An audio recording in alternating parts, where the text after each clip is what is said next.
All right, welcome to Dad's Deals and Dumbbells, where dad life meets business hustle and barbells. We're two dads, one chiropractor, one lawyer, balancing families, fitness, building businesses without losing our minds or our gains.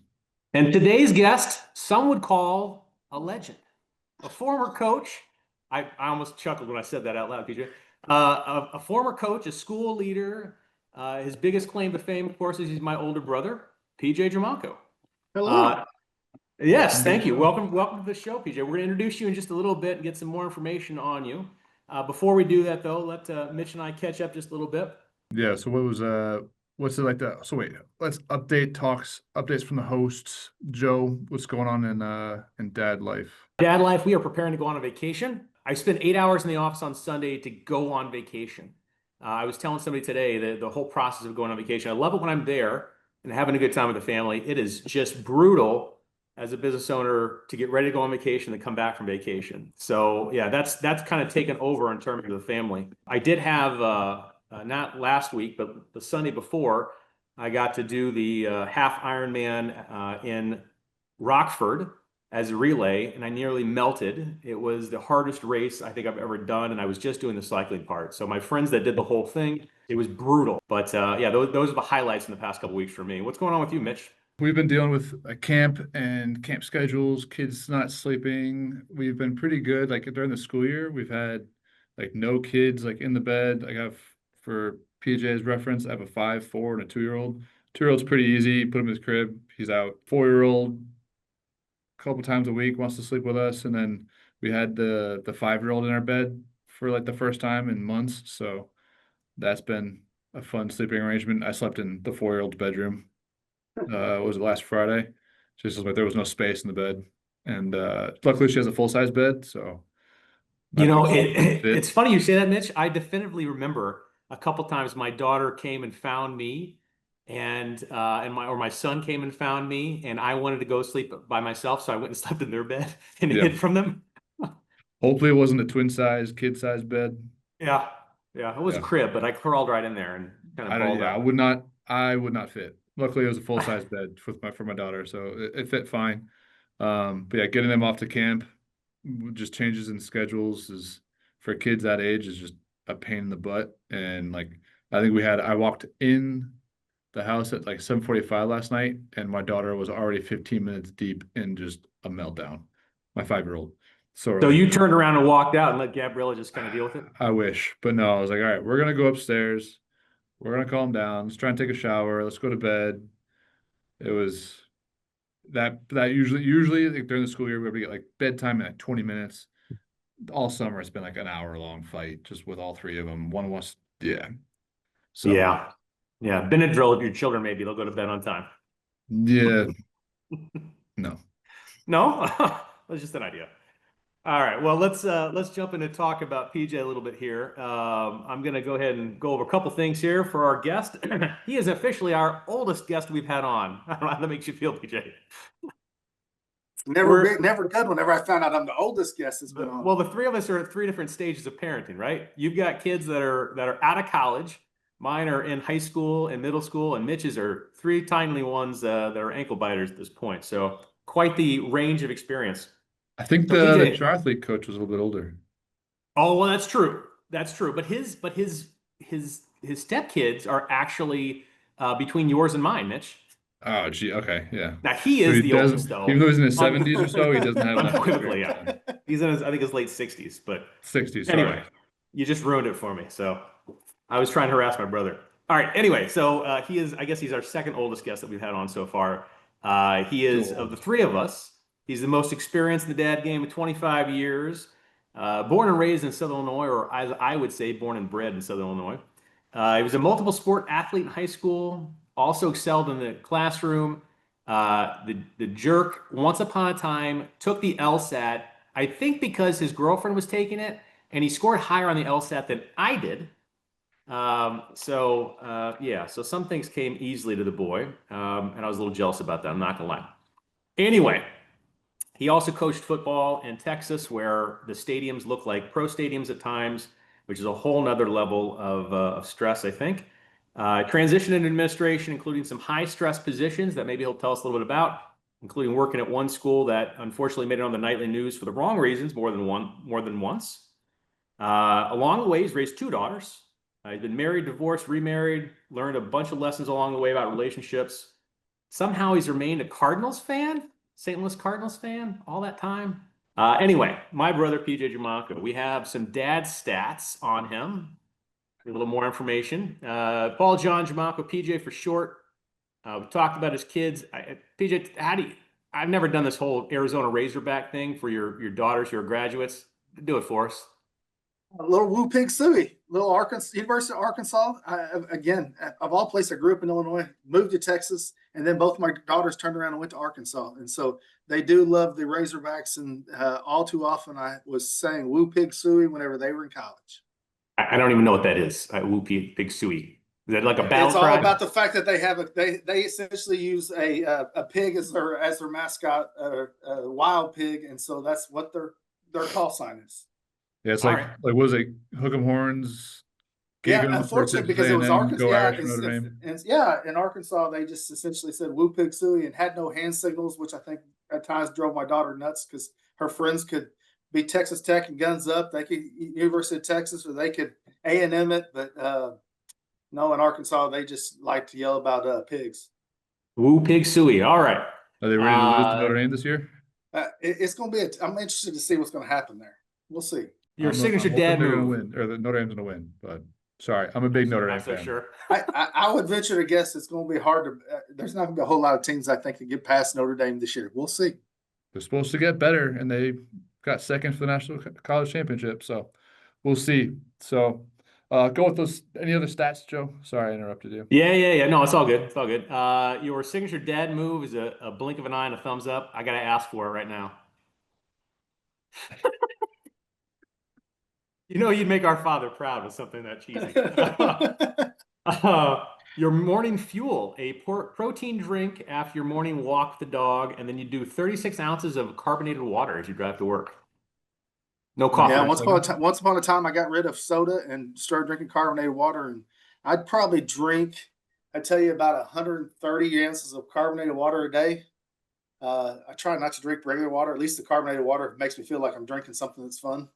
And I used to drink a lot of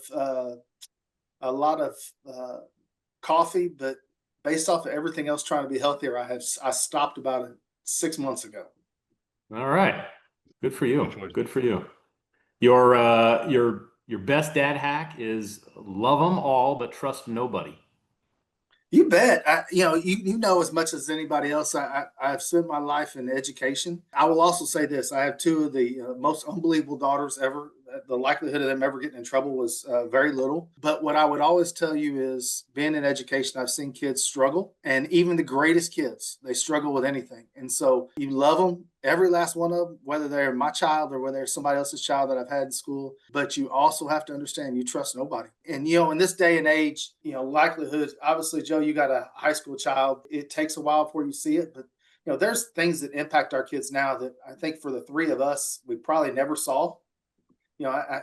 I can sit there and say there were probably drugs around town, but it wasn't something that you sat there and saw drastically. I can see that showing up in intermediate schools now. And so, I think that I'd tell anybody I trust nobody. I think my girls would probably sit there and say I probably believed all the time they were going to do something bad, just for the fact that they always knew I was probably right around the corner and I'd find out. So Yeah. Love them all, but trust nobody, because, the reality is they're going to make a mistake. Well, speaking of trust nobody, when I asked for your biggest dad fail, you said when you enjoyed too much of a beverage at a college football game on Dad's weekend. Yeah, at some point, my daughter's going to probably see this, and she will probably comment on it. And maybe she won't, because she probably realizes that I've made enough of a bad mistake. Let's just say University of Arkansas was playing, I believe, I want to sit there and say they were playing a Tennessee school. Somebody Yeah. that really wasn't going to matter, but it happened to be Dad's weekend. I decided to start having adult beverages probably at about 8 o'clock with breakfast. The game was supposed to start at 1 p.m. I had a few beverages before we got to the stadium. We then got from the stadium. We went to a couple fraternity houses, and I did not make it to the game. My daughter got to take me back to the hotel, and I did not see a game that year. And so probably more of Arkansas saw me than they needed to see. And so we will leave it at that. And they'll never let you live it down. She will probably always remember it. Hopefully she tries not to bring it up, so I don't pay the price. Well, that is very kind of your daughter. Very kind. Happens in the best. I kind of feel like I should have known about this earlier on so that I could personally harass you about it. But Yeah, good kid, it obviously. is what it is. At this point, we're talking several years ago, so at least it's enough of my past. It's my deep past now. Fair enough. Fair enough. All right, two more here. Three more. Your entrepreneurial or professional superpower is state championships. Yeah, I think that I will sit there and say this. Once I've got into education, especially as I've been an administrator, I've been blessed to see a lot of state championships. And I think at times you don't see those, even as if somebody's a coach and somebody's been involved with that, seeing that doesn't happen. I will tell you, one year in the state of Texas, we were at the top level in 6A in the state of Texas, and we won 7 state championships that year.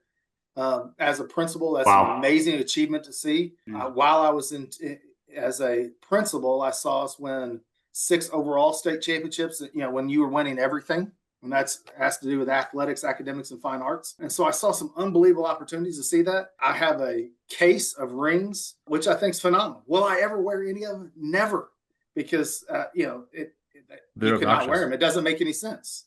And so, while I will tell you, my time as a football player in college was a lot of losses.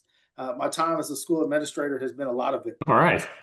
Spectacular. Your dream dad day is a great breakfast with food that you shouldn't have, a morning movie, college football from noon to 9, and you must sleep after 9. Yeah, you guys, at some point, you're going to realize that I have bedtime at 9 o'clock, and so there's a reason why I probably have to eat dinner at about 5 o'clock, just so I can be in bed by 9. As long as I get to bed by 9, I can get a good 7 hours sleep before I have to get up every morning, and so that's good. Maybe he really is our oldest guest. Well, certainly by soul, I think. Yeah. Joe Lopresto has got a couple decades on you, easy, but anyway. I wonder what his bedtime is. That's all right. That's all right. All right. Well, so let's jump into the actual interview, Pete. Your dad hack. We asked you for a dad hack. Do you have a dad hack to offer up today? Well, again, I think that's first of all, I will go back and point this out. I think the very first episode that you guys did, nothing against anybody, because I believe you said you read your dad hack about asking the right questions of your kids. I'm not so sure that once upon a time somebody might have told you the best way to have the right conversation is ask those questions of your children. Just because I have learned that once upon a time, obviously with girls that now are 31 and 25, I had once upon a time learned they don't want to tell you anything. And so I do think that the right question is you didn't necessarily read that. You might have had an older brother that suggested this. So I think you have to ask the right questions of your kids. Here's what I will tell you. I do tell anybody, you guys have to know it. And first of all, I don't think we'll ever anticipate that our kids are going to make mistakes. But you got to remember, your kids are not going to mature until we are much older. If you have a son, you're probably talking in their mid to upper 20s before they're matured enough. They're going to make mistakes. Yeah. And so you have to understand they're going to make mistakes. And so the dad hack that I tell anybody is always go back and remember you probably made that same mistake yourself if your kids do it. And go back and remember when you made those mistakes, what would have helped you grow. And I will honestly tell you, I think that I have learned that you say nothing and you give them a good 12 hours, no matter what mistake they make, because it's painful enough on a child if they know they've made a mistake just to think about it for 12 hours. And so I do tell anybody, I love our kids to death, but they're going to make mistakes. And you have to understand, we make those same mistakes.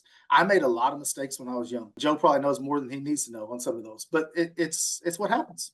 What would you say your worst mistake was back in the day? Well, I will tell you this. I think Joe, once upon a time, was on a senior trip to the state of Florida. I was home with all of my friends. I had a group of friends. There was probably about 12 of us that we were together from probably kindergarten through high school. We had a nice little party. I was working overnight shift at a hotel at 18 years old. I decided to pass a vehicle going a good 90 miles per hour in a 45 in Mount Vernon, Illinois. Naturally, their lights went on. I thought, surely I know these back roads. I can go. So I made a trip down some back roads. In the end, I made one turn. It happened to be somebody's driveway. And so I got to go to the jail that night. I got to stop at the ATM on the way. They let me drive myself, but I had to give them some money that I shouldn't have had to do. If I just stopped and pulled over, I probably would have had a ticket. In the end, we had a different discussion I didn't spend any time in jail, but probably running from the police was never a good decision. That's one of those circumstances where I think it benefited the fact that we were in a small town and your dad was a lawyer, and and and it got dealt with. It got dealt with, Yeah. and you learned a Well, lesson from it. in the end, yes, but it's But never you- good to call it's never good to call your family as they're sitting in another state and tell them that you might have had to give some money to the courthouse that night, and that they might have to help you when you get back. And Yeah. again, I will tell you this: it did help having a family that was connected enough to have some real discussions. Yes, I paid some prices there. I paid my fees, but it was yes, I walked away a little less painful in terms of the court side of it. But yes, it's making a run is never good. You know, the funniest part about that story to me is the fact that you chose to do that in a Honda Accord. It Yeah. wasn't a muscle car. It was a Honda Accord. Still a nice car. I had one of those. They're nice. Oh, Not a they're race car, nice, but Not it's a not a race race car. car. Not a race car. No. Anyway, you learned from it. And look at the upside. You know, we have a sibling who was once upon a time arrested by Ronald McDonald. So you I could will be skip her. I will skip that discussion for her. But yes, I do remember that. That's the mistakes that we make as kids. It's Indeed. our kids are going to make mistakes, and it is what happens. And hopefully, I will say this: I'm blessed the fact that we didn't have internet when we were little.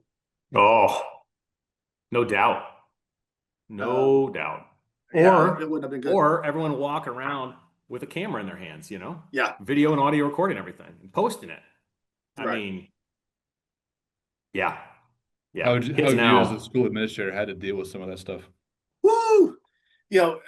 Teenagers all the way down to middle school, that they think the phone is beautiful. I mean, you're talking about cameras. I love kids to death, but a lot of time they want to take a picture all the time. Little do they realize, a lot of time they're willing to take a picture of somebody in the restroom, even if they're just taking a picture of themselves, somebody in the mirror. Unfortunately, somebody in the background gets a picture in the background. It gets posted. Somebody's seen in the background, which all of a sudden becomes a felony charge. Mhm. Never good to have that discussion with a family, and that's not, somebody wants to charge somebody, that's not something that we get a change in education. It's something we have to address. And so I might have to tell families this is the consequence based off of school. But I also give our police force a lot of credit. They work with those families, and yes, it's an immediate charge, but I think they work with those kids to learn that lesson, especially at anywhere from 10, 11, 12 to 18 years old, so that it doesn't become something that impacts them for their life. But these phones they kill you. And state of Texas, I also give our legislators things, much as I want to argue about the fact they want to be in education too often. They passed a ban for all cell phones being in schools in the state of Texas for this coming year. And so kids can no Not at longer all. walk in the door. You can no longer walk in the door with a cell phone. You can no longer walk in the building with a iWatch. Somebody just a second ago had their Meta glasses, can no longer be in a school. Anything that is a personal communication device, your personal computer no longer can come in a school. Now, you could have a special education setting where it might be something that you have to have. If I'm checking blood sugar with my phone, I may be able to keep it. But very rarely is that phone necessarily for somebody's special education services needed. And so we'll get a few of those people that will ask for that. But as of right now, I think I got one kid in my district of a little over 2,800 kids, almost 2,900 kids, that's going to need a phone. Otherwise, not a single one of them needs a phone. And so I'm not, it's going to be a new experience. And for you guys, Joe, you're seeing a little bit, obviously, with your oldest, but I do think the cell phone is a major concern. The social anxiety that they face with a cell phone is scary. While I think it gets you in trouble, it's also one of those things that I think that it just messes with their mindset. I can tell you all the times I ever had my girls have struggles, it was because somebody posted something on their dang phone. So, yeah. Have you had to deal with any like parents backlash on that? Because I've already heard from like my own patients that a kid at high school, and they're like, "There's no way they're taking the cell phone away because if something happens, Yep. school shootings, all that stuff, they're like, Yep. you need to know." So here's what I can tell you. Texas is different world. Yeah, no, a phone can be on a kid. I mean, they can have it. It just can't be out at any time. Okay. If it comes out, we get to collect it because you're using it illegally. And in terms of what our consequences may be, we're in the process of working through that. But here's what I'll tell you. what I tell anybody is none of us have been, I would assume, in a situation where somebody has had a school shooting, a violent crime that's happened. What I tell anybody is the chance of a phone call getting out is a rarity when you have an emergency like that, for the simple fact that your entire lines, people are going to try to be on the phone and they're going to knock out your cell phones quickly. I'm blessed a little bit as an educator, administrator. I do have a first alert phone. So I can get access to the network and get on a phone after the police and the fire department use them. But most of my kids will never, you may be able to make one quick phone call out. You may be able to record a message, but chances of it getting out are slim and none anymore. So the bandwidth just gets taken up. Yeah, your bandwidth is quickly taken up. Which you guys know. I mean, Joe, you go to whether you're going to a Bears game or a Cubs game, sad of you to go to those. But if you go to either one of those, the Bears are painful. Hey, Bears are on the upswing. Bears are the upswing. Well, I mean, the Cardinals are not in first. The Cubs are. At least it's not the Cowboys, and everyone just expects them to suck all the time. Well, let's go ahead and point out one of those is America's team. One of those is the second most World Series championships in the history of Major League Baseball. So I'll at least take that. None of those have had 90+ years of missing the World Series. We were there. I believe the last time they played, Cardinals won 2 out of 3. So they may not be in first, but again, we were feeling generous. Right now, the Cardinals are the bad news Bears, and yet they're still finding a way to beat the Cubs. So don't worry about it. We'll eventually get there. All right. So realistically, as we talk, yes, I'll face some families that will have concerns. And I can always talk to a family. A lot of those families say, if we have an emergency, we've got to be able to get our kid. I can tell you, if there was an emergency in my family when I was in high school, they didn't call me on the phone. They called the school and they came and got me. And so if there's an emergency, we can always get a kid. If there's a real emergency, I've dealt with those. I've had a kid that lost a parent in the middle of the day, and nobody's calling their child to tell them that on the phone. They're calling me as an administrator, go down and grab that child, bring them to the office, talk with them a little bit before a family comes to have a personal discussion with them. Nobody wants to put it in a different world. And so, yes, we're going to face some concerns. I hope for everybody, you guys will see it as your kids continue to get older. The cell phone will get out of their hands. Their emotional state will be so much better. I even noticed with my own younger kids, if they have they don't get iPads ever, except for on vacation. So if we're going on an airplane, then you'll have it. But if we give them just an iPad to begin with, they become terrorists. Basically, we call them demon children or spawn or whatever. But they become terrible kids. Once we take it away, just from all the overstimulation, all the stuff, and I'd rather deal with them kind of running. We went to dinner on Saturday, and they're running around. We were at a sushi spot. We were at Otobo, Joe. The back corner, this authentic Japanese, sit down place. We take our shoes off. They're just running laps around the thing, and I'm I'm fine with it. My wife was freaking out, but I'm we're contained. They're fine.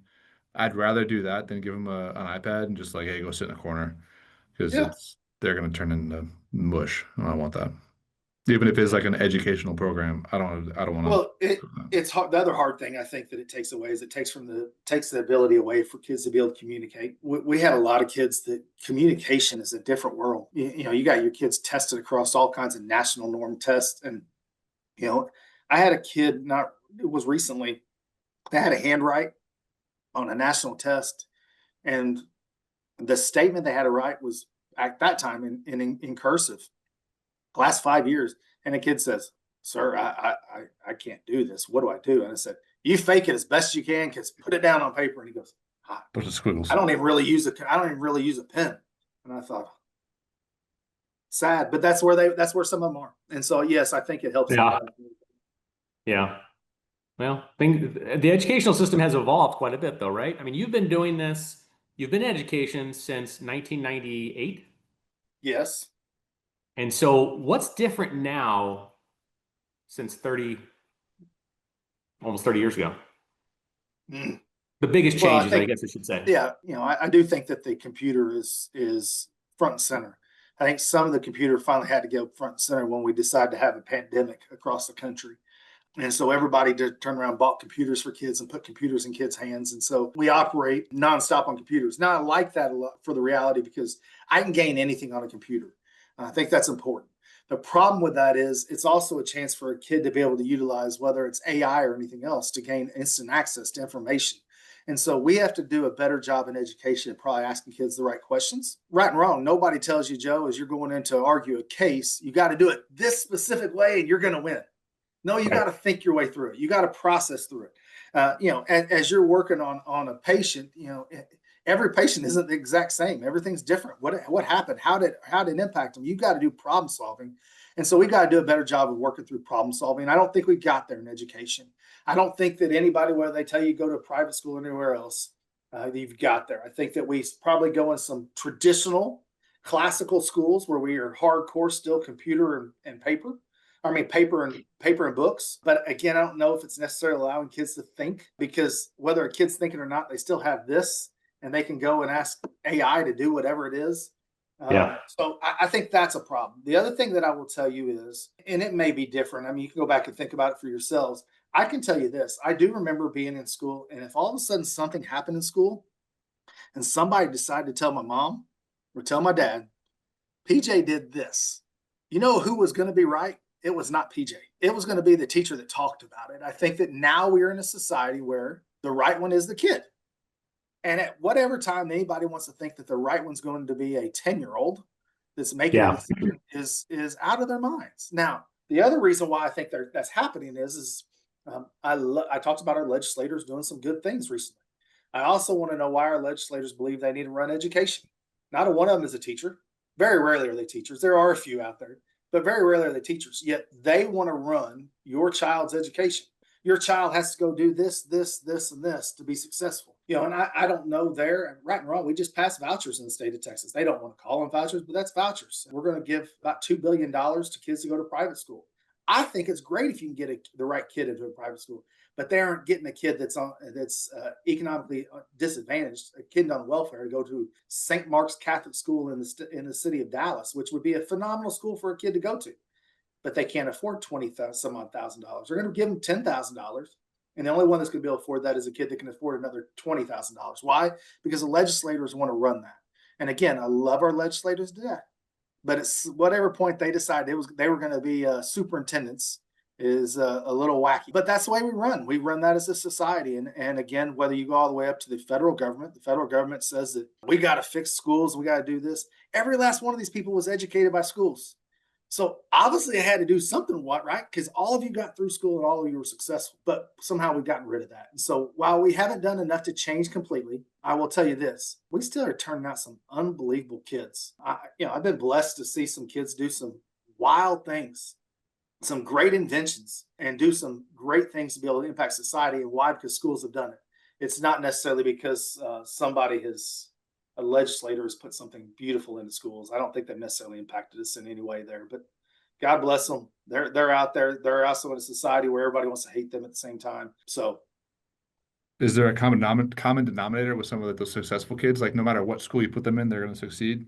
Whether you get like the voucher for the Catholic school, go to like the worst public school. Like, is it the parents that are doing that? Obviously the schools are facilitating, but is that drive coming from? They got to have somebody. They have to have somebody that's made a connection in their life where they've made sure that education is an awesome opportunity, and a kid understands that. Joe and I, right and wrong, I love my hometown growing up in Mount Vernon, Illinois, but I would venture to guess, and maybe I will apologize to the Mount Vernon Township High School if I am wrong, but I don't know if they've never been a successful high school that's achieved at a national level in anything. Yet I will also say this, I had some unbelievable teachers that I learned from.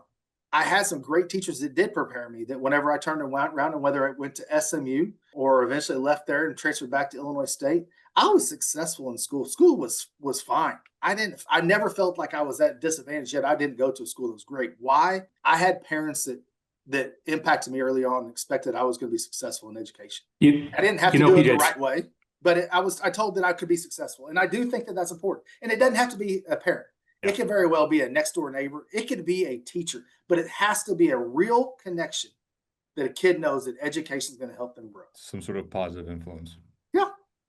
Yeah, I couldn't agree with you more, PJ. I appreciate having grown up in Mount Vernon. It's a dramatically different environment than what my kids are growing up in. But I got a lot out of it. But I think it did come down to the fact that we had parents who supported us, who pushed us. We had certain opportunities. We had some teachers who really were fantastic.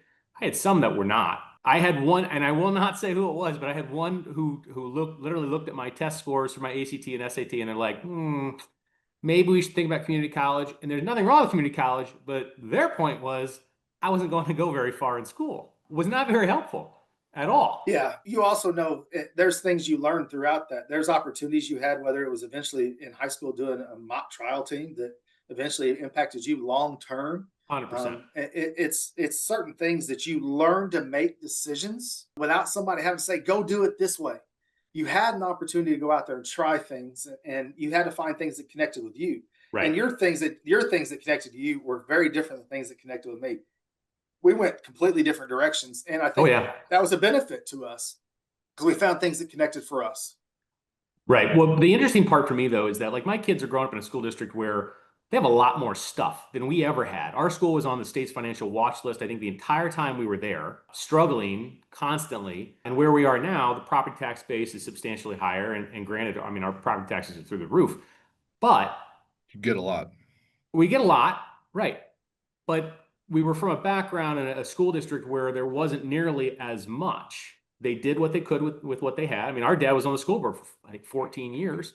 But I don't think that necessarily is definitive of where you're going to go. I think you're right. And when you say that there's got to be somebody in your background who pushes you, whether it's a parent, an uncle, an aunt, a teacher, next door neighbor, somebody from ministry, whoever, that makes that connection with the kid so they value education. I remember I had a conversation with dad when I was, I guess, a junior in high school. I'm like, where should I go for college? He says, it doesn't matter. He says, you plan on going to law school, go someplace, do well, have a good time, but do well, work hard, and then, focus on getting into law school. And he was 100% right. And I went out and I spent 4 years skiing and I had a fantastic undergrad experience. Terrific. I got into a minor program that was spectacular and I learned a lot from it. But I had guidance on how to get from where I was to where I wanted to be. Yeah. Well, and I think that you have to find, I will also tell you this, I haven't been in education. Everybody wants to talk about the right school, whether or not somebody, in the state of Texas, somebody wants to go to the University of Texas. You got to be in the top 5% now to get into the University of Texas. Now you automatically get in, but if you're trying to get into a business school, you're probably going to have to be in the top 1% ever to get into the business school at the University of Texas. You can go, you're probably going to be just unclassified until you maybe get in. Do they have like a liberal arts major, general studies? Yeah, you could eventually get into a liberal arts. You may be able to get into something out there, but it's probably not what you want. I mean, if somebody's wanting to go there, they're probably wanting to go through their business program. But it's what I tell anybody is find the program that impacts you. I always tell kids, here's what you guys know.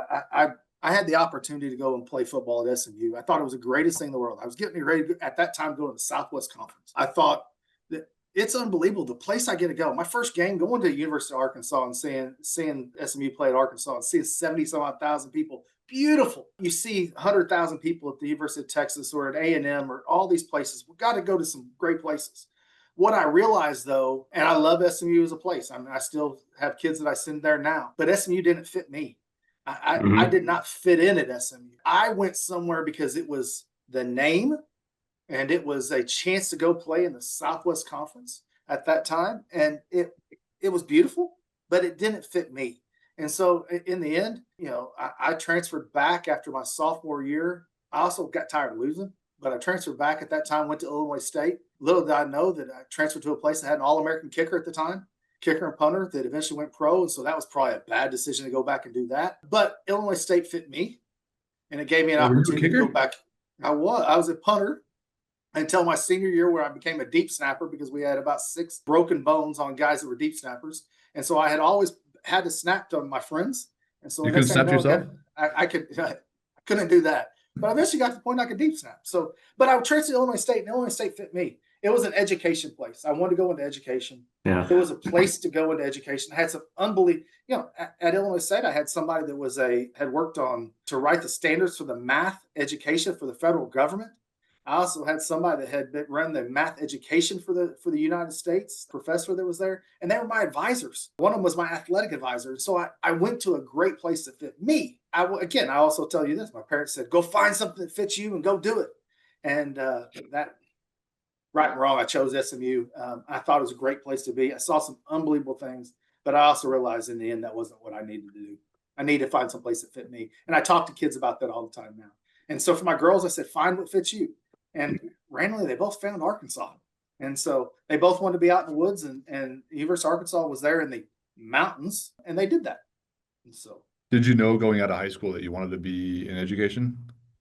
no, as a matter of fact, when I went to SMU, I decided to go to SMU. I got into management information sciences at SMU. I don't really know if I knew anything about it, other than the fact that I knew I wanted to go into engineering. Had I stayed in management information sciences, I would have make a lot more money. I would live in a lot bigger house. Yeah, SMU is But not, in the end, not a, yeah, that they're well, trying but to the blue whole chips. the whole fact that at that time was management information sciences would have got me in on the really where we go now in terms of whether it's programming and understanding people and factors and how things move throughout the.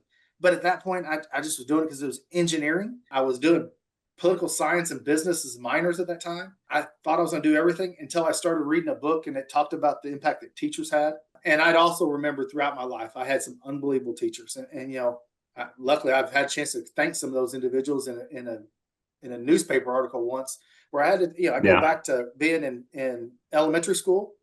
I can tell you every last one of my elementary school teachers. Why? Because they've impacted me positively. I can go back to middle school.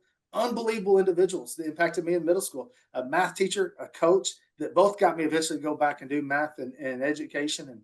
And then in high school, again, some great individuals that really knew that they could impact me and they could impact a lot of friends. And so eventually I realized that I matured enough to understand that I probably need to do something different.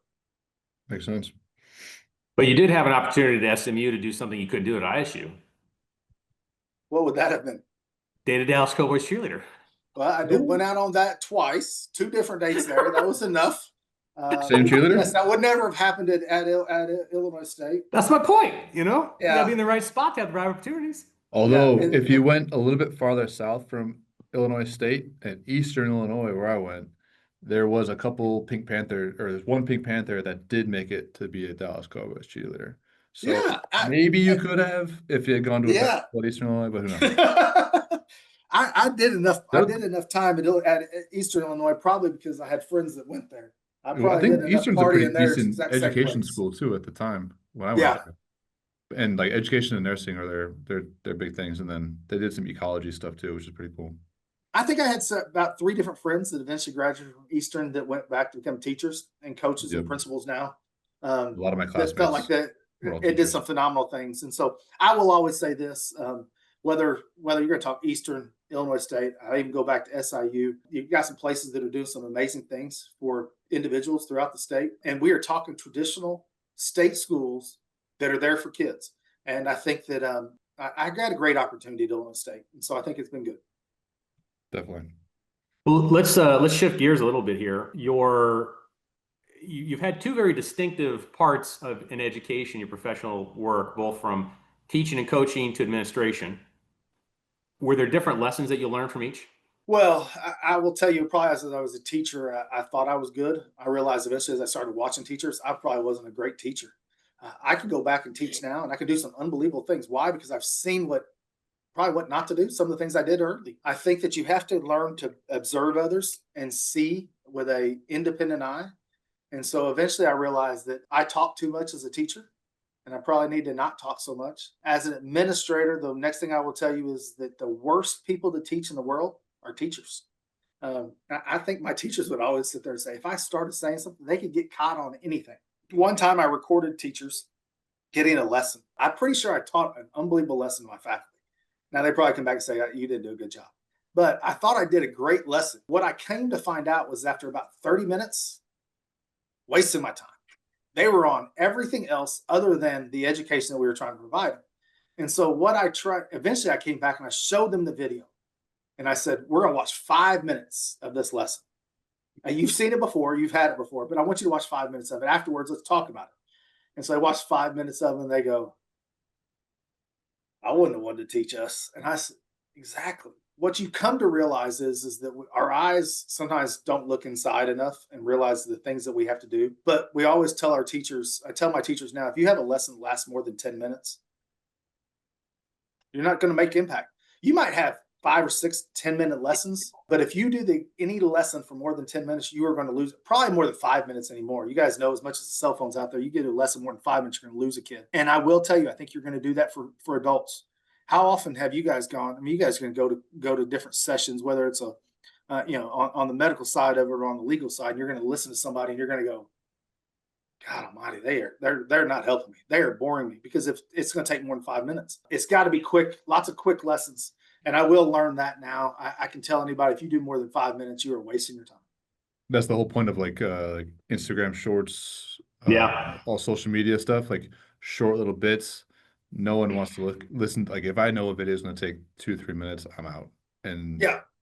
if I'm not hooked in the first like 5-10 seconds, I'm not gonna invest the rest of the minute either. So Yeah. Well, you're better off giving somebody one thing and let them talk to somebody about it. yeah. Let them discuss it. You're And then better off bring it doing all that. back. And then you bring them back with something new and you pop it back in and go again. But all too often, I think that teachers will also tell you that, I'm afraid I'm going to lose my class. You're not going to lose your class. If you give your kids constant interaction, they're willing to come back to you, because Yeah. something good's getting ready to happen and they know what's going to happen. If you keep them engaged, constant engagement, if you keep adults constantly engaged, you're going to be in a good spot. And I will tell you that I've seen that through the years. I wasn't a good teacher. It wasn't uncommon for me to teach for an hour in a 90-minute class that I might have.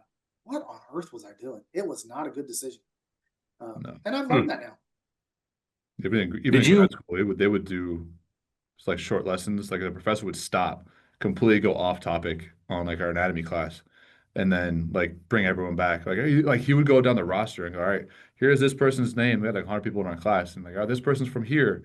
There's a little mental break in a 45-minute class just to give us a break. And like, all right, let's bring it back. Let's go talk about the glutes or whatever muscle we were doing. So it's up. With PJ, with coaching in particular, did you hit a point where you decided you were done with it, or was it just simply you were Yeah. transitioning to administration? Yeah, I will tell you, mine hit in 2004. It was a Friday night. I think it was a Friday night. It might have been a Tuesday night. We do varsity baseball games on Tuesdays and Fridays. But I had at that time, my youngest, 2005, 4 years old, sitting on my lap on a baseball drag machine as I'm doing the field after a game. And her mom that next night had another meeting. And so I said, hey, tomorrow it's going to be girls and dad night, and we're going to have a great time. We are going to party it up. And she goes, well, who's going to be with me? And I said, I will be with you. It's going to be girls and dad. She goes, Dad, you're never home. Somebody's going to watch me. Oh my gosh. I dropped as an individual. I realized, holy cow, I love coaching. I'm spending so much time with other people's kids that my own kids don't want to be around me. They think I'm not going to be around. And so the next day I went and signed up to take the GRE. I took it about 3 days later. I got into a program at the University of Texas at Arlington that was a 1 calendar year program. I started on July 6th and I finished on July 1st the following year. And so I did, it was that first summer in July, I did a 8 o'clock in the morning till 8 o'clock at night, a class for 1 week.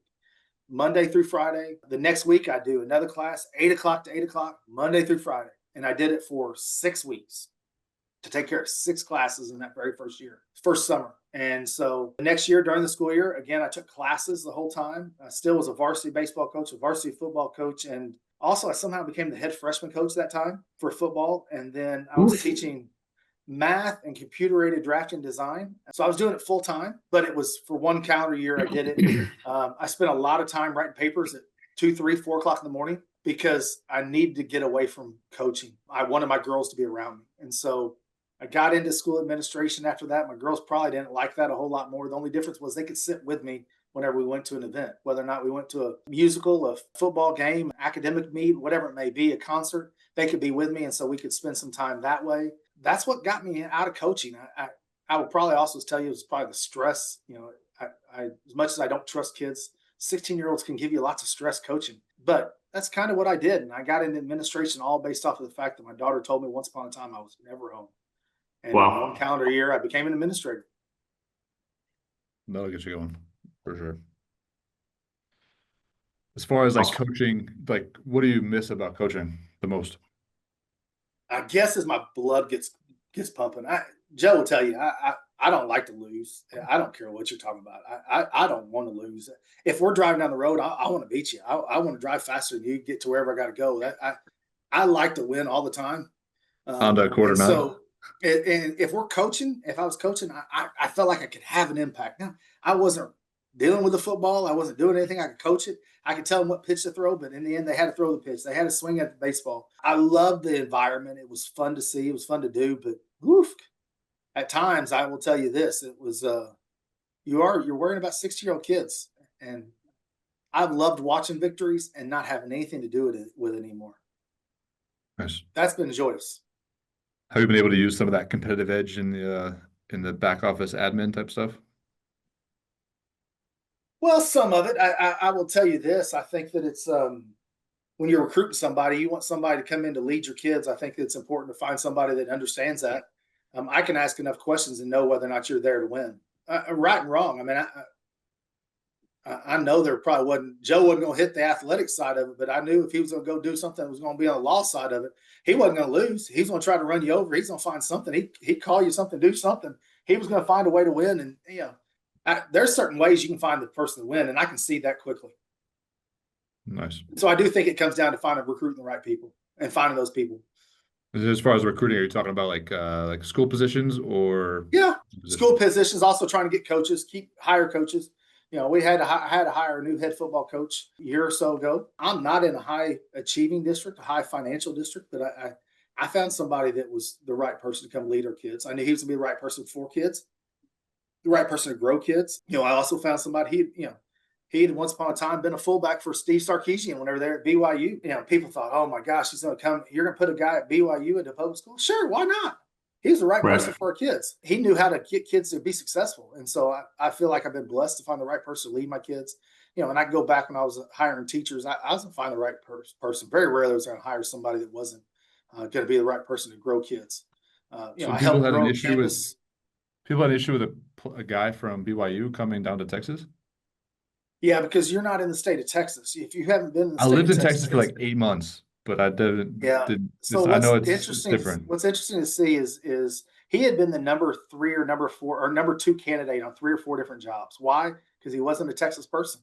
Well, in the end, heck with that. I need to find the right person for our kids. I feel blessed that we got him just because he was the right person to come in, and it didn't matter whether he grew up in Washington, Oregon, went to college at BYU. Son of a gun came here to why? Because he wanted to make sure he was successful in football. He's going to make us successful.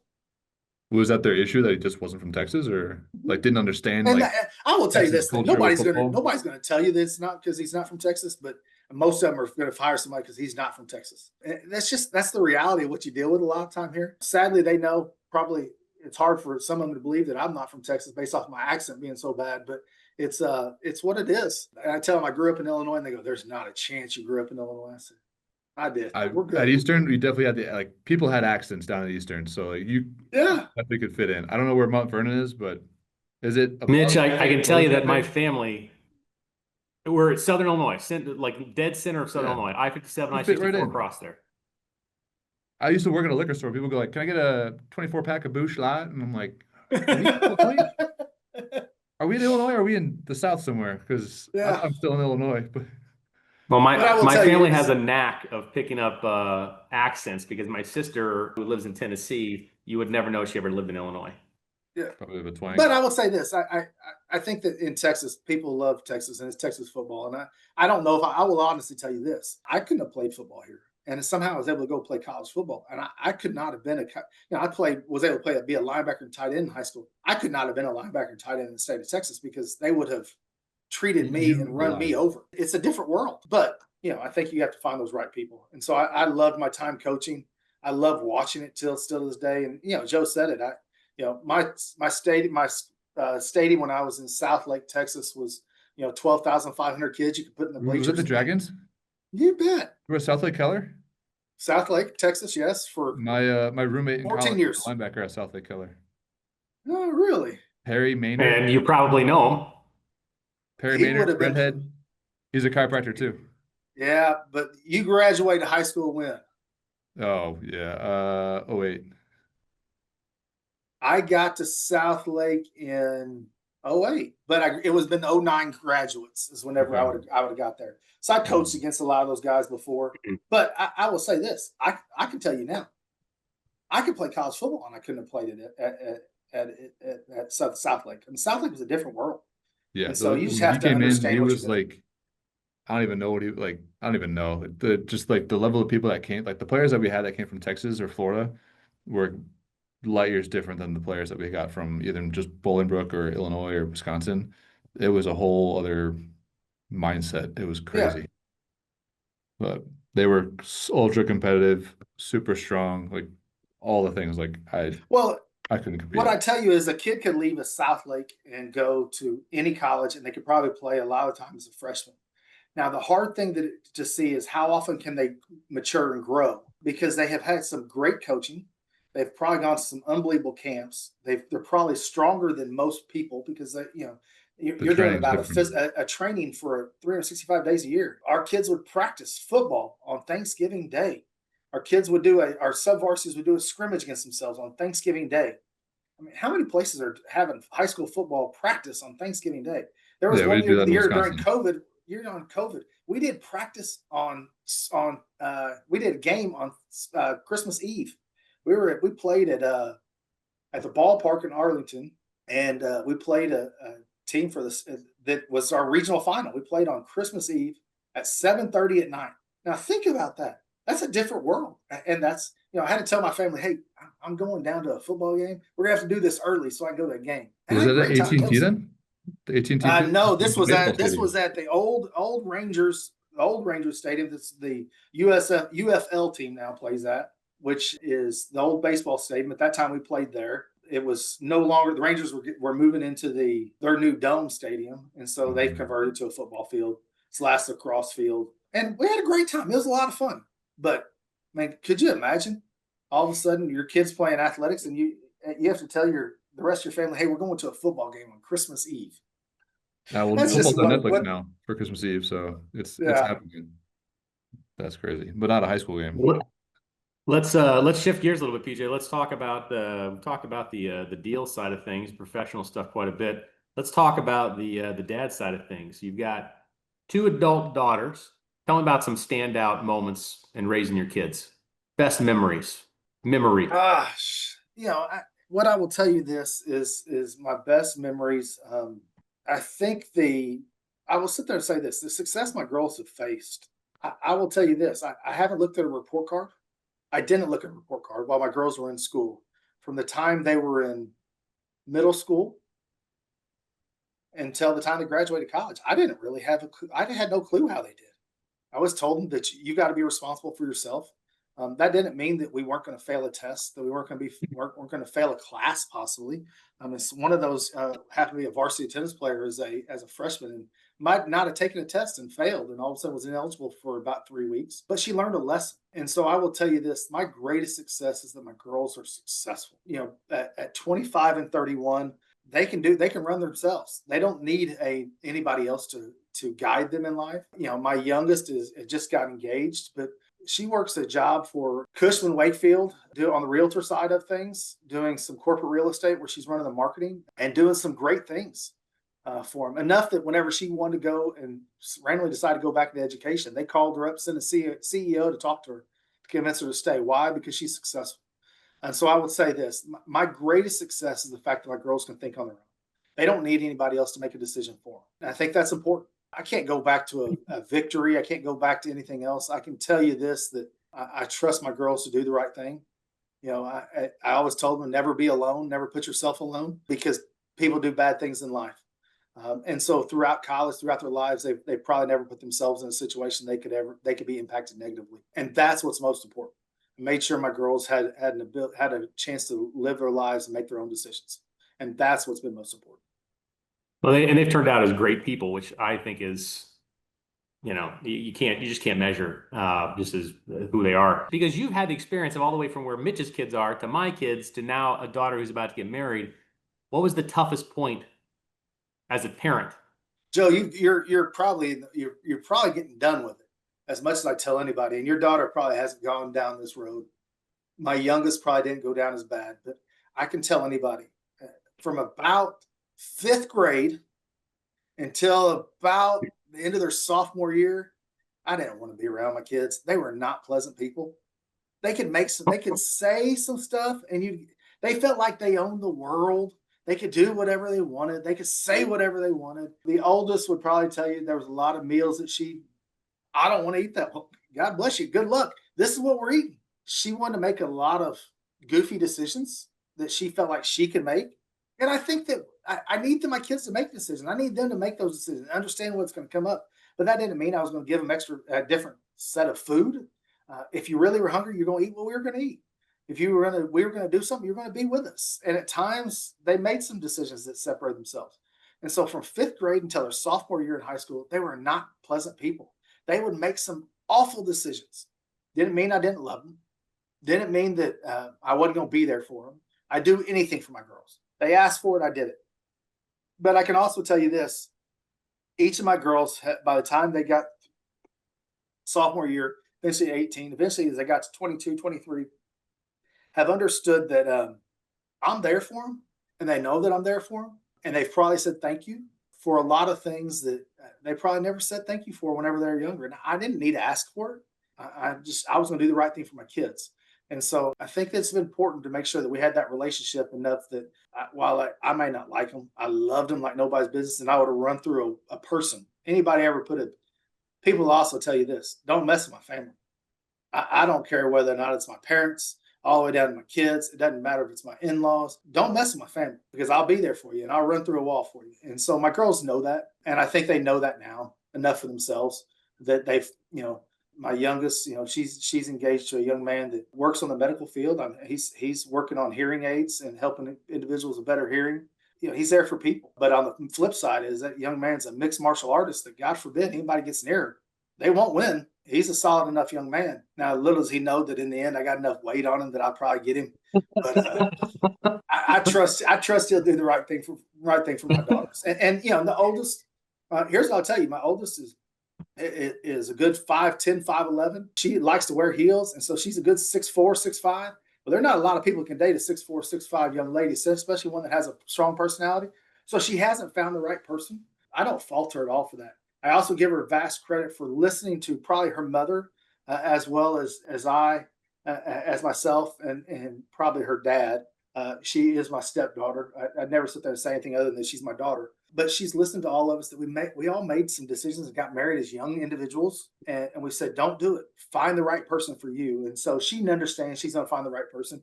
Whether she's found him at 31, it may be 32, 33, 34. She'll find the right persons for her. And she's going to find somebody 6'5", 6'7", or taller, because it's just the reality of life. When you're that tall, that's who she is. BJ, she might like a short king. You never know. She will not. I've never seen her walk around with a short little fella. They've all been tall. Here's what I will tell you. I trust that she'll find the right person. And she's looked at different people and tried to find different people, and they aren't the right person. She's recognized that. Why? Because we've talked about the importance of family. And if you're going to find family, you got to find the right family member to be with you. And I do trust my girls will do that. Yeah, my mom's 5'10", 5'9", same thing. Her rule in college was no one under 6'2", and luckily my dad's 6'2". So my brother and I both turned out 6'4", so we got the height on both sides. So what are some things that you've done to try and cultivate that relationship besides letting your daughters know that you're there for them? I think my girls was it fifth grade and sophomore year? Obviously they were terrible to be around, but what are some things you did? Whether they want to be around me or not, they were going to be with me. My girls went to a lot of games, a lot of musicals, a lot of concerts. I wanted them to be around as often as possible. Now, that doesn't mean that they were going to always be happy with it, but I want them to be around. And I think that the more you make sure you're together, I think is important. Now, at the same point, my doors were always open for every kid they wanted to bring in. I never wanted anybody not to feel welcome at my house. The youngest probably has 6 or 7 young ladies that she grew up with, probably from elementary school all the way through, that still to this day, if she's in town, they could all end up here at my house. Our doors are open. Why? Because I want them to make sure that our doors are open for everybody. In the end, I do want you to know that we may not have the right amount of money. We may not be able to provide you everything, but I can provide you a place that's welcoming. I can provide you a meal and I can provide you an opportunity to feel like you're at home. Nice.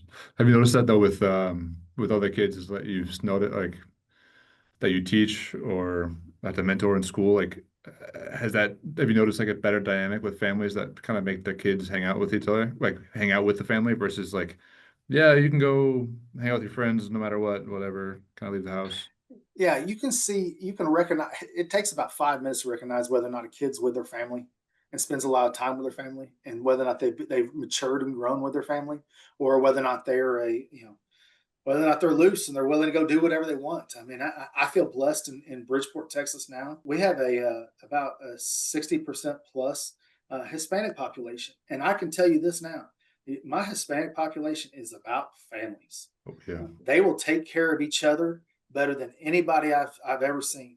They're there for each other. And I can see that on my families. And that's important to see. I can recognize I got kids that there's some days they may not be able to come to school because they need to go make money for their family. And that's where I have to do a better discussion with them about how to get them to the long-term impact of how to help their families. And so we have to have a different discussion, but I can sit down with the family and talk about that. And in the end, we may not agree, but I can see that. And I can go back to Southlake. I saw a lot of kids that, I mean, families were, I mean, 90% of those kids at times had both moms and dads in the house. I mean, it's not like a lot of our society. Moms and dads were there. Now, the difference at times in Southlake is dad could be traveling the globe, making $1 billion out there. And so dad's there, dad's married, dad's around, but at the same point, dad may not be at home. And so for some of those kids, you had to make sure they found the right person that was guiding them. And it may be a grandparent that's there and off and around, or it may be a coach that they needed at times. And I felt blessed to have the right people there. And at times, if it was me, it was me. You know, I'm always want to be there for kids. I was debating on how we want to do that with our kids because same thing. I've noticed when I was a kid, we were always with the family, no matter what, family vacations. We weren't allowed to be like, we never brought friends with us on vacation. When people do that, I'm like, that's weird.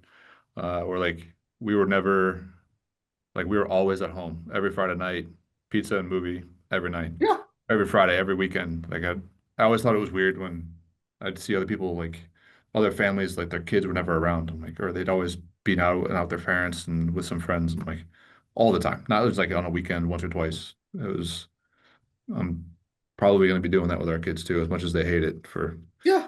fifth grade to Well, and the sophomore only year. thing only thing I'll tell you is at some point, my parents eventually let us start bringing some friends on vacation. I had, my best friend in high school. He went on a lot of family vacations with us. Why? It was the right opportunity for him. It was a chance for him to go do an unbelievable family vacation. My parents were willing to do that. For my girls, in the event that we take a family vacation and I had room for a friend, one of my daughter's best friends went on a lot of family vacations with us. Why? I wanted her to have a friend there. It didn't mean they weren't going loose. I mean, if we were going to go do something, they were hanging out with us. And if we were on the beach, they were right there on the beach. I knew what they were doing. I wanted them to be around all the time, and I wanted them to. I could take all the kids I needed. I wanted them to be there, and so I think that's important. I just wanted to make sure that they understand that we got to interact with each other, and I will tell you, family is going to be most important. I have to ask a question because I think you have an interesting perspective on it. Your oldest daughter became your daughter when she was 5. I remember that right? Yeah, I think that's about when I met her. Oh, yeah, 5. Yeah, we got married when Paige was 5. So, do you have any tips for dads out there who are stepdads to get to the point where they look at it the way that you do? Well, I think you have to have the choice has to be internal. Now, here's what I will tell you. Her dad may have said something different. He may have had a different reaction to things. Her mom might have said at times that it wasn't. There was things she might have worried about that I was making a decision and making a choice. But what I will always tell you is that my girls were my girls. They were mine. And I said stepdaughter earlier. I don't like to ever tell anybody that they're my daughters. Her mom and I got divorced. I mean, at about 13 years old for her. Does that mean anything changed? Not a bit. Whether she was in high school, in college, and as an adult, she is every bit a part of my family. I want her around all the time. I want her to be around. We talk. She is my family, and I will run through a wall for my family. And so, what I will always say this is I think that she knows. I hope that she knows that no matter what happens, that I will always be her father. I may not walk her down the aisle. I understand that. I know that. Her dad is a success, and crazy enough, he was eventually was a parent of mine in South Lake. He's a success in terms of what he does, and I think that that's phenomenal. And I never want to stand that not get in there. But at the same point, she also knows if something comes up, she can make a phone call to me, and I will help. It doesn't matter what it is. She would call, and how should I do this? How should I do that? I'm always going to provide that information. And so what I will tell you this is, if a child it becomes a part of your life and they aren't 100% of your life, then you're not making the right decision. And I can also tell you this: if you're 100% of my life at 4 years old, you're going to be 100% of your life of my life when you're at 50. And I'm in my 70s. I'll never turn my back on my family, and she will always be a part of my family. Wholeheartedly. Good stuff. Never let that change. Yeah. Let's move over to the dumbbell side of things. And I'm not calling you a dumbbell. Well, I might, but not right now. How do you Brotherly stay love. physically? How do you stay physically and mentally healthy with all the stress you Yeah. have, everything that's going on? Well, What do you do to take care of yourself? Well, probably like each of you, I go back and watch your very first episode, and we probably made some decisions in our lives where we became different people than we needed to be. Ate food and did some stuff I shouldn't have done as I continued to mature. Well, at some point, I have realized that I got to do a better job taking care of myself, and so. At this point, I really do focus. I'm probably focused on my heart more than anything else right now. I get up every morning at about 5 a.m. I go do 4 to 5 miles of walk every single morning. I take my glorious dog that likes to come with me, and she just charts all over the place and dances around like she's having a great time. Every once in a while, I'll do some jogging in there. I want to force myself to move. I will do some weights here and there. Probably not enough. I probably need to do a lot more in terms of my weights, but right now I need to do a better job of helping myself get my heart back in the right spot. I tell anybody that about Christmas time, while I was under some stress from different stuff, all of a sudden I went into afibrillation. That hit in December. I went back in January. They shocked my heart back into place. It did not work in January. Once again, I was back in AFib. They shocked me back in again in February. I was doing great with doing my 5 miles a day until about 3 days ago, and I went back into AFib. So I get to go see another electrophysicist, I guess, this time, that's going to do a little more stuff on my heart, probably do an ablation at some point. But what I will tell you this: each time I went and got my heart shocked back, people would be shocked to know that I did my 4 miles that morning, and I did 4 miles the next day. I'm not going to risk it. My doctor said I could do it, and I've done it every single day and won't stop it. I did a hernia surgery about 4 weeks ago, and I did my walk that morning. I did my walk the next day. Why? I'm on a right path, and I do feel like that I finally put myself in the right spot. That I'm more than a year in a row of everyday walking and putting myself in the right spot to be healthy, and I think that that's important. So that's what I got to do. I'm probably not there eating right in the right spot, but trying to work on that, and eventually, I'll get back there. I don't know if I'll get back. Joe can tell you that. I guess it was right after we did a Christmas vacation, right before COVID, that we all showed up. They had no idea that I went from about 275 to they showed up at Christmas at 175 pounds, and my family had no idea that I lost all the weight. Why? In the end, I will tell you, it came down to eating right. And so while this time for the last 4 months, as I've started eating I'm exercising better, I'm probably about 30 pounds lighter. I don't know if I'll get back to 172 pounds, but eventually I'll get back down there, hopefully probably right under 200 pounds. And I'll get there. For the heart health, have you done any zone training, like zones 1, 2, 3, 4? Yes, I do. I'm trying to stay usually in 2, 3. I try to avoid getting a 4 because just with everything on the AFib side, I'm trying not to push it too far. Now, sadly, if I'm sitting there hanging out a lot in 3, all of a sudden I've hit back AFib. I think it's more stress related, different things that come up at certain times. So we'll see. Hopefully these doctors get me the right decision. Right now, I've met my deductible, so I'm getting everything done. Just test everything now. I'm trying to determine whether or not I need to get these knees replaced, but I'm doing a little bit of everything right now, trying to make sure these doctors take care of me. So we'll see. If they're still near South Lake Keller, I know a chiropractor in there that might be able to help you out with some of those things, but that's been a bit. So not on the fitness plan. Can you, your younger self had a lot of athletic talents. One of those was not the fact that you could eat a McDonald's cheeseburger in 2 bites, but I am curious if you still can do that. Yeah, sadly, if you really want to know the truth, I probably do it in 1 bite if you really get down to it now. And at the same point is, I probably don't need to do that anymore. Could If you I? want to. Yes, I probably could. Mitch, you know, I'm gonna tell you a quick story. Back in the probably you were 16, I think I was 15. McDonald's had some kind of deal going where it was like, I don't know, 20-cent cheeseburger night, something like that. And our parents sent us with like $10 to go get cheeseburgers, maybe $20. We were gonna get 10 cheeseburgers. Okay. Now, common man would think 2 high school kids, they're each gonna get 5 cheeseburgers. Do you remember what you said to me when we walked into McDonald's, PJ? no, I don't remember, but I'm sure No, you probably told you you're going to get a burger or two because I was going to get the rest. yeah, he's like, he goes, you're gonna get 2. Well, maybe I'll give you 3, but I'm getting the rest. Done. Conversation over. You know, It at was- that time I was working out a lot. I could eat all kinds of food. The stuff I used to be able to eat at Cracker Barrel was glorious. I could eat food like a champ. At this I point, was- I realized I can't do that anymore. I was I more stood the- mystified by the fact that you're abusing your little brother. Nah. You- You're at lucky that he was time- sharing with you. At that time, you were a good 5 foot tall. So let's just That's true. understand that at some point you eventually grew and you got past me. But it took forever for you to get to 5'5". So let alone That's worry true. about getting up to the right height of a normal man. Jeez. Yeah, I used to 5 was it 2 double cheeseburgers and like 2 McChickens, 3 McChickens for like $1 each. That was my go-to snack in high school. But then after I'd get like the triple cheeseburger from Wendy's with the olive like on film days, I would get 2 Chipotle burritos and eat both of those watching film. Like Yeah, I can go No back to problem. being at Illinois State. It was La Bamba burritos. A Yeah. burrito as big as your head. And you know, it wasn't uncommon. Go get you 2 burritos. I mean, you finish up the night about 2 a.m.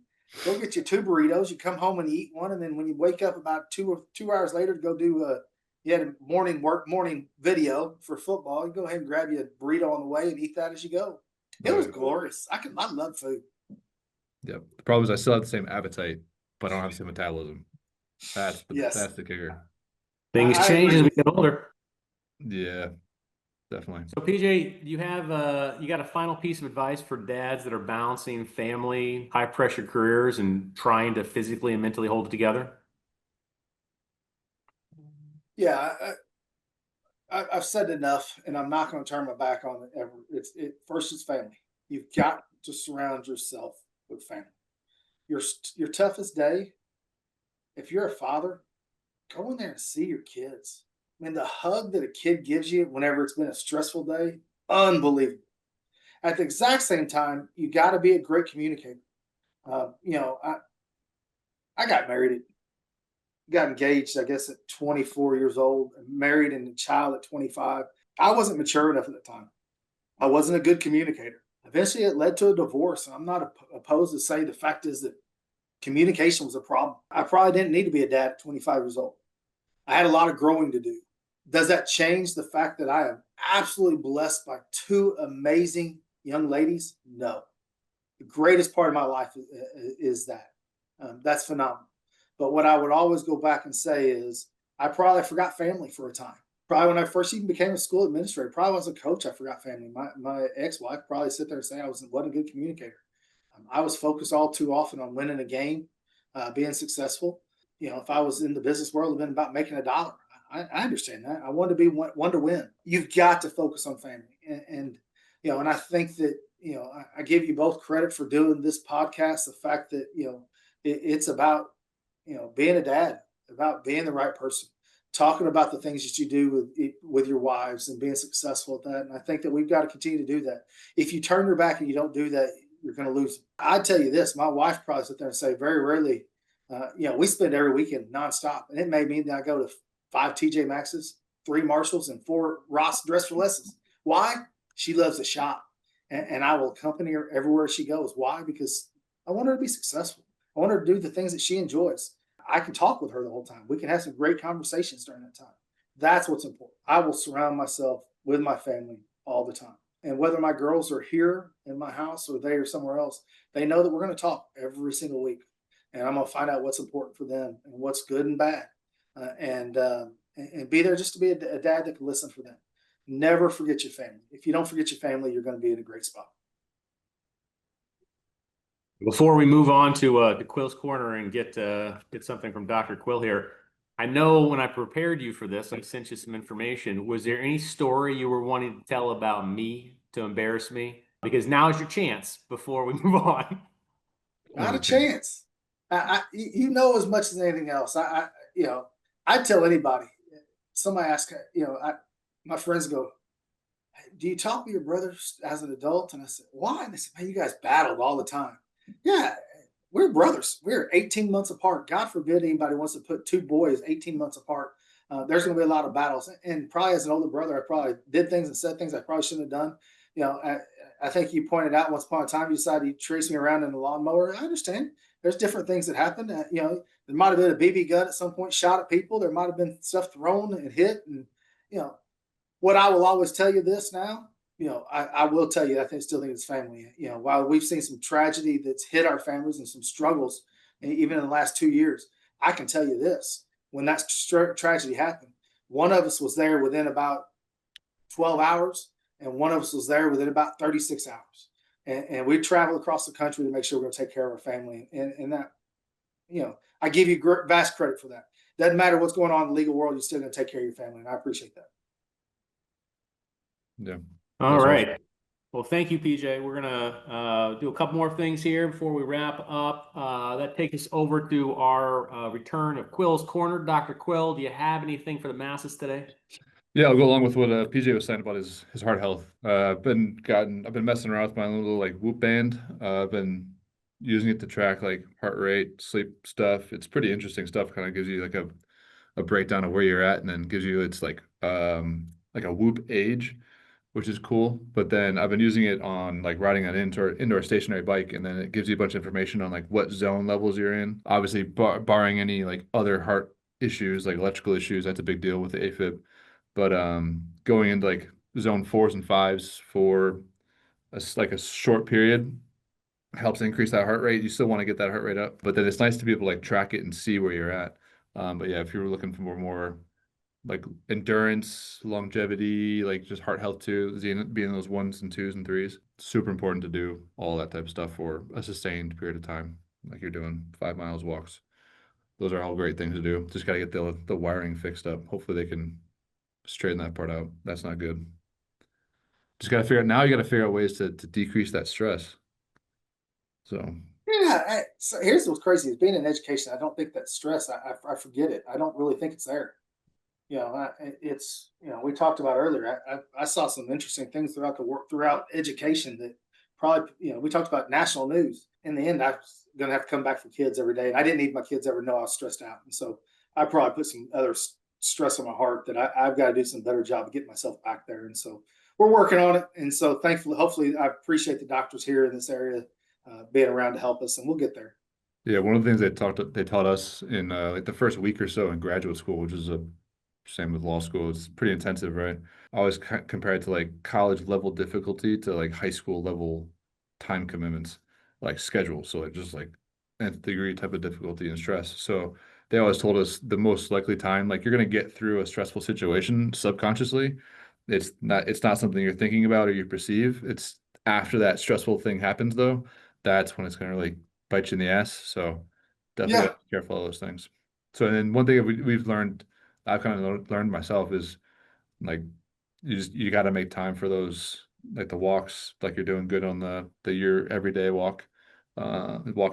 If you make the time for those stress relieving therapeutic exercises, it significantly decreases just overall like stress, whether you perceive it or not. Yep. So keep doing the right things. Awesome. All right, well, let's wrap this thing up here. Talk about some key takeaways from our interview with PJ here, and feel free to chime in if you want. Some of the things that you hit on include when it comes to the kids and technology, I'm just taking the technology out of their hands to get them to talk to you one-on-one. Definitely like And the being present with your daughters, knowing that they're always right there for you, no matter what. Definitely looking forward to perhaps that. perhaps on the educational front, might be better to let the teachers and administrators run the school than the politicians. I promise you, none of us are trying to indoctrinate your kids, whether liberal or conservative. No teacher really cares to indoctrinate your kids. I just want them to learn to be able to communicate. And I think that's what we're trying to work on. Let us do our jobs. Definitely. That's why I'm not a teacher. I don't want to, I'm not good at it. All right. Get Yeah. out and take those walks. And when you find yourself sitting on is it a lawnmower that drags the field? Were you on a lawnmower? did. You're on a lawnmower. Yeah, it's When you're on a essentially, lawnmower It's like dragging a the grader, field, right? For the dirt. yeah. and your kid questions you about spending time with them, that's a good chance to reevaluate where your priorities are at and kind of realign with where you want to be. I think that's important to be able to make sure you can adjust. Sometimes we get caught in something and it's probably not where we need to be. And I do appreciate the fact that I chose to adjust and go a different direction. I think it was better for my family. Yeah. Definitely. Yeah. Good stuff. Good stuff. Any final thoughts for you for today, PJ? No, I appreciate y'all doing this. I think that it's a whole nother experience for you guys to do. I appreciate the opportunity to talk on this. And if y'all ever need anything, let me know. Well, we appreciate you joining us. We could probably spend a lot more time here today, but I don't know if anybody's going to watch it. So that is a wrap on today's episode. If you laughed, if you learned something, if you nodded like, yeah, that makes some sense, please hit subscribe. Yep. Share this with a fellow dad or educator. Leave us a review on YouTube, Instagram, Facebook. Check us out on Spotify and Apple Podcasts as well. Been publishing there. Send in your best or worst dad hacks to our inbox at dadsdealsanddumbbells@gmail.com. Right? Is that the email? Yeah, that's the one. That's the one. Thank you to PJ Jamanko, my brother, the legend, so to speak, on joining us here today. Now get out there, go lift something heavy, tuck your kids in, and close that deal, folks. Thanks for joining us. Thank you.